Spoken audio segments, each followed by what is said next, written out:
Chers élèves, bonjour. La séance d'aujourd'hui s'adresse à tous les élèves de la 3e année du collège. Elle s'inscrit dans le cadre de la période 6. La compétence prévue pour cette période, c'est comprendre et produire une nouvelle. Aujourd'hui, nous allons assister à une activité augurale, c'est-à-dire une certaine présentation d'un genre littéraire que vous allez étudier pendant le reste de l'année, c'est la nouvelle. La nouvelle, c'est une petite histoire. Elle est différente du conte parce que le conte s'inscrit dans un temps indéfini et dans un lieu indéfini. Il y a des personnages stéréotypés dans le conte, comme les princes, les princesses, les rois, les reines, les sorcières. Le roman, il est plus volumineux, il comprend beaucoup d'événements, mais la nouvelle, c'est une histoire toute petite qui va vous permettre, bien sûr, de découvrir un monde nouveau. Alors l'objectif de cette séance, c'est reconnaître les caractéristiques de la nouvelle. Alors, première définition, qu'est-ce que c'est qu'une nouvelle? Eh bien, la nouvelle, c'est tout simplement, c'est un récit court, c'est-à-dire petit, de construction dramatique, c'est-à-dire il a des événements. Les personnages dans la nouvelle, ce sont, bien sûr, leur nombre est réduit. La nouvelle comprend peu de personnages, donc les personnages sont peu nombreux. Elle se distingue du roman du fait qu'elle est beaucoup moins complexe. C'est un récit très simple et elle va à l'essentiel. Le roman est très complexe. Donc voilà une définition de la nouvelle. La structure narrative à laquelle obéit la nouvelle est la suivante. Donc toute nouvelle commence par une situation initiale, c'est-à-dire un début. Dans cette situation initiale, il y a d'abord une situation stable, c'est-à-dire une situation de tranquillité, de calme, absolument et véritablement une situation calme. Juste après vient ce qu'on appelle l'élément perturbateur, c'est-à-dire un problème qui va perturber le calme et l'ordre et la stabilité du début. Alors pour retrouver ce calme, pour retrouver cet ordre et cette stabilité, on va bien sûr passer à une autre étape qu'on appelle les péripéties. Les péripéties, ce sont les événements provoqués par l'élément perturbateur. Donc on va bien sûr entrer dans une série d'événements et d'actions pour retrouver le calme et bien sûr la tranquillité du départ. Et l'étape finale, c'est la situation finale. Donc après ces événements et tous les problèmes qui ont été posés par l'élément perturbateur, on va maintenant les résoudre. La situation finale comprend une étape de résolution des problèmes, c'est-à-dire on va trouver des solutions à ces problèmes, et un retour au calme du début. Voilà donc la situation, la structure narrative à laquelle obéit toute nouvelle. Je vous donne un exemple. Alors, prenons l'exemple d'un petit garçon qui va chaque jour à l'école, tranquillement, heureux, il va étudier, il va rencontrer des amis, il n'a bien sûr absolument aucun problème. Ça, c'est la situation initiale. Mais un jour, il rencontre sur son chemin un chien qui va l'attaquer. Et là, c'est un problème. Donc l'enfant, le petit garçon, est mordu par le chien, un gros problème. Donc on passe maintenant aux péripéties. Donc l'élément perturbateur, c'est le chien qui a attaqué ce petit garçon. On passe aux péripéties, on va bien sûr emmener l'enfant à l'hôpital. On va le transporter dans une ambulance pour l'emmener à l'hôpital. Le médecin va lui administrer des médicaments, il va le soigner, et l'enfant, bien sûr, va rentrer chez lui, mais il est toujours malade. Après quelques jours, l'enfant a rétabli, il est guéri. Voilà, le problème commence maintenant à trouver une solution. On passe à la dernière étape. Il va bien sûr retrouver sa santé, sa joie du départ, et il va retourner à l'école, rencontrer ses amis, et c'est ça, bien sûr, la structure narrative à laquelle obéit toute nouvelle. Donc nous sommes partis d'une situation initiale, nous passons par des péripéties pour aboutir finalement à la situation finale. Alors, caractéristiques, nous passons maintenant aux caractéristiques de la nouvelle en général, de toute nouvelle. Donc, toute nouvelle comprend une action simple. Il n'y a pas beaucoup d'événements, il y a un seul événement. Un seul événement est traité parce que c'est une toute petite histoire. L'action se passe dans un temps bref et un espace précis. Les personnages sont peu nombreux et le dénouement, c'est-à-dire la fin de l'action, peut être parfois heureuse, parfois malheureuse ou parfois inattendue. Eh bien, c'est ce qu'on appelle la chute. Une fin à laquelle on ne s'attend pas. C'est ce qu'on appelle généralement la chute. Voilà donc une présentation de toutes les caractéristiques de la nouvelle. Parce que la séance d'aujourd'hui, c'est une séance qui va vous parler de la nouvelle en général, et les séances qui suivent vont bien sûr vous expliquer comment s'articulent les événements dans une nouvelle, partant bien sûr de la situation initiale et aboutissant à la situation finale. Alors, nous allons voir par la suite les différents types de nouvelles, parce qu'il y en a plusieurs. Nous avons la nouvelle réaliste, c'est-à-dire c'est une nouvelle qui présente des faits vraisemblables. Qu'est-ce que ça veut dire? Ça veut dire que les personnages ressemblent à tous les humains, ils sont tellement vrais ou vraisemblables qu'on les croirait pour des personnages réels. C'est ce qu'on appelle généralement le fait de réel. Donc les personnages ressemblent à nous, les lieux ressemblent aux lieux que vous connaissez, et bien sûr, cette nouvelle s'appelle une nouvelle réaliste, parce qu'elle ressemble à la réalité. Il y a aussi la nouvelle policière. Cette nouvelle, elle a une caractéristique précise, c'est qu'elle se concentre autour d'une intrigue de type policier, c'est-à-dire, dans une nouvelle policière, il y a un crime, et ce crime doit être élucidé à travers une enquête.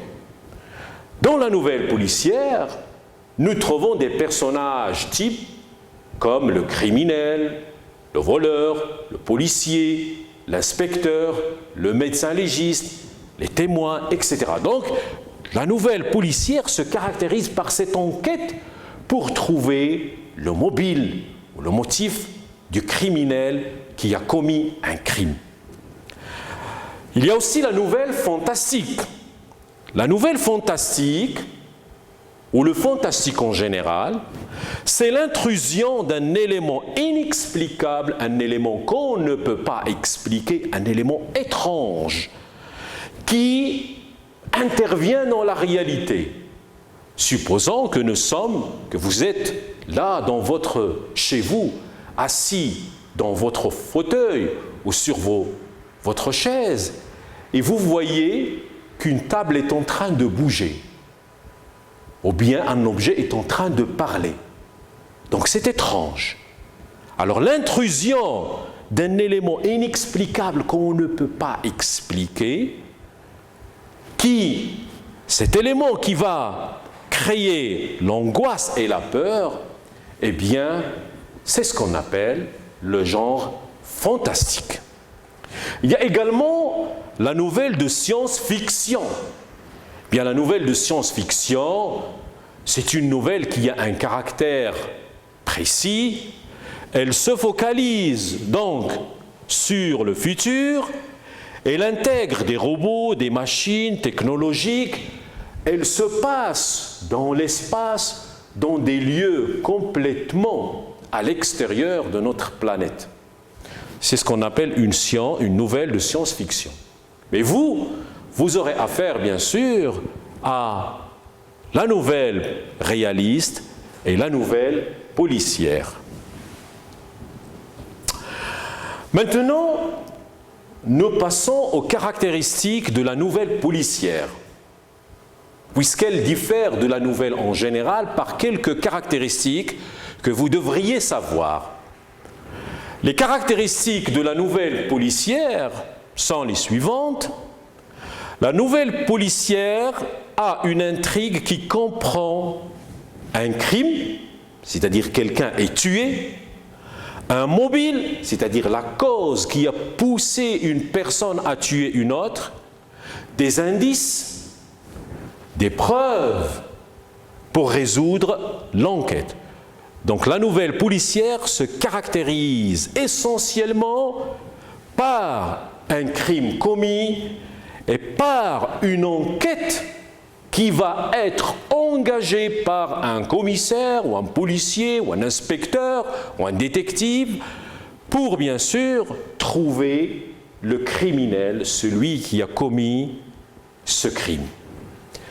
La nouvelle policière doit comporter des personnages types comme le policier, l'inspecteur, le détective, l'enquêteur, le suspect, le médecin légiste, ou les témoins.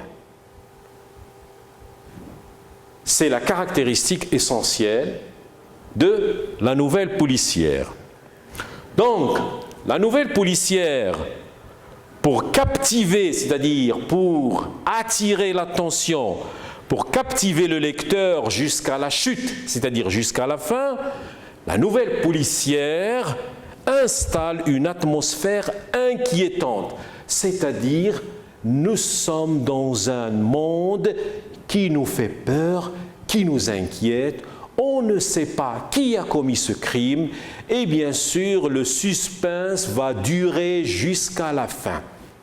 C'est la caractéristique de la nouvelle policière. Rappelez-vous-en. La nouvelle policière obéit elle-même à une structure narrative. Alors, dans la situation initiale, il y a toujours une situation stable. Il n'y a pas de problème. Tout est calme. Juste après, un élément perturbateur va se produire. C'est le renversement de l'ordre initial. L'élément perturbateur, c'est le crime. Les péripéties, on va essayer de mener une enquête pour trouver celui qui a commis ce crime. Et pendant les péripéties, nous allons assister, vous allez lire des événements provoqués par l'élément perturbateur. Et on arrive au dénouement qui comprend deux moments. La chute, c'est-à-dire la résolution des problèmes. On peut aboutir à une fin heureuse ou malheureuse. Et une situation finale, c'est-à-dire une fin inattendue qui crée une grande surprise chez le lecteur. Voilà donc la structure narrative de la nouvelle policière. Nous passons maintenant à quelques exercices d'application. Donc, consigne numéro 1.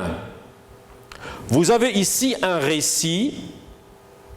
Les étapes de ce récit ne sont pas en ordre, elles sont en désordre.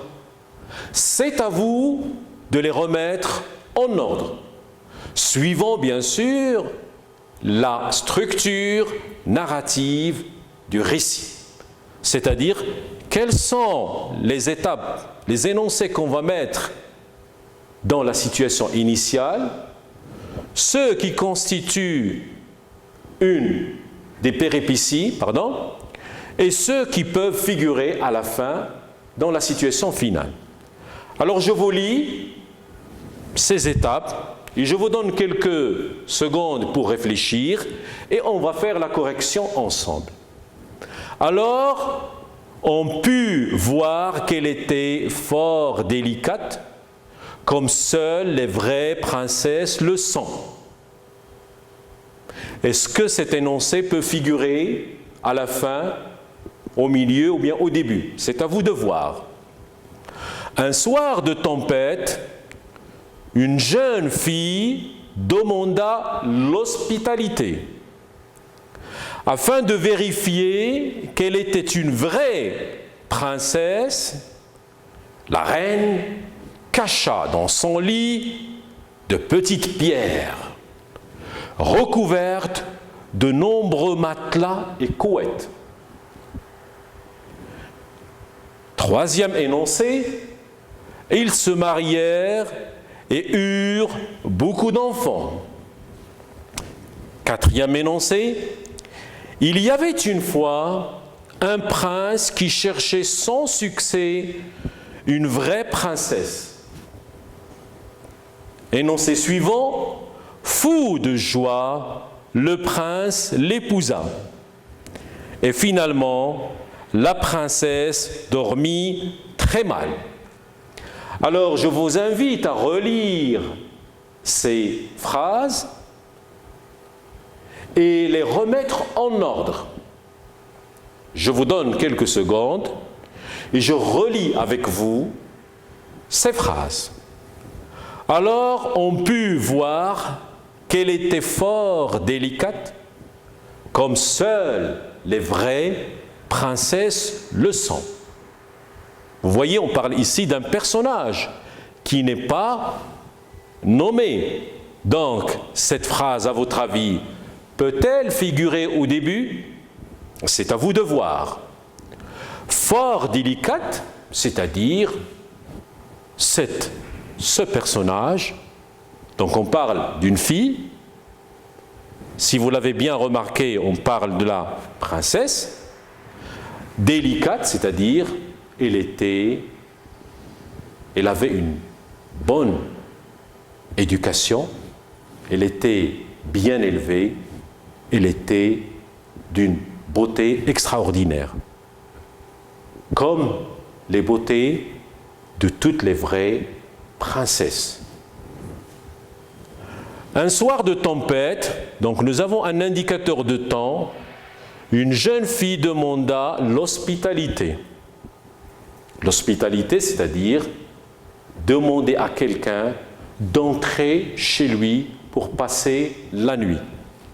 Afin de vérifier qu'elle était une vraie princesse, la reine cacha dans son lit de petites pierres recouvertes de nombreux matelas et couettes.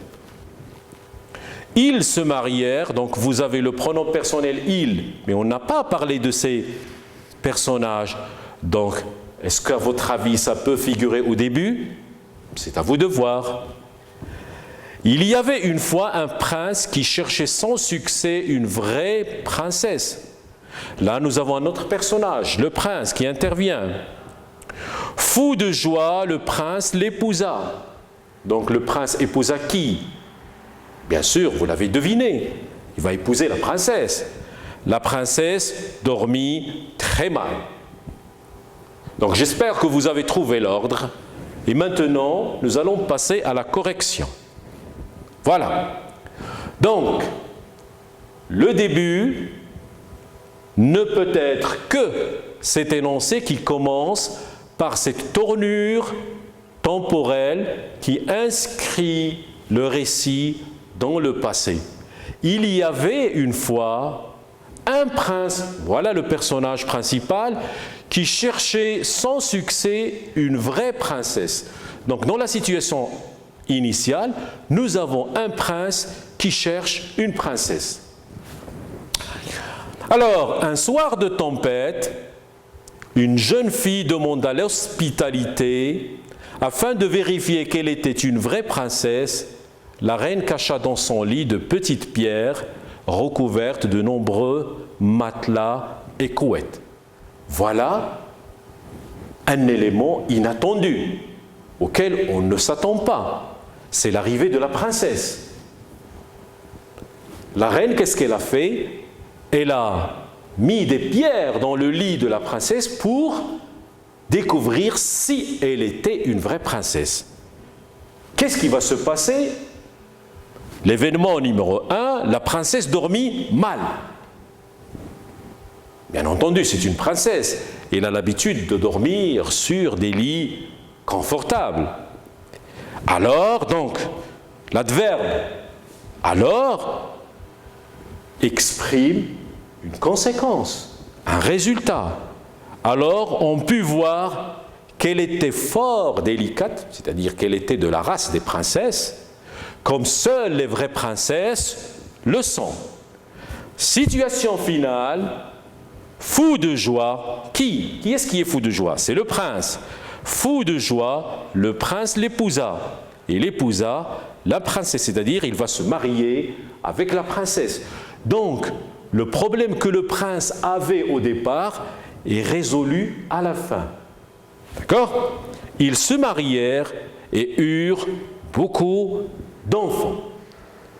Voilà donc la séance. Une séance qui va vous permettre d'attaquer un genre auquel, bien sûr, vous serez habitué, un genre littéraire nouveau, c'est la nouvelle. J'espère que vous avez bien compris ce qu'est une nouvelle, sa structure narrative, et on se donne rendez-vous pour la prochaine fois pour une séance de lecture d'un texte extrait d'une nouvelle. Et merci.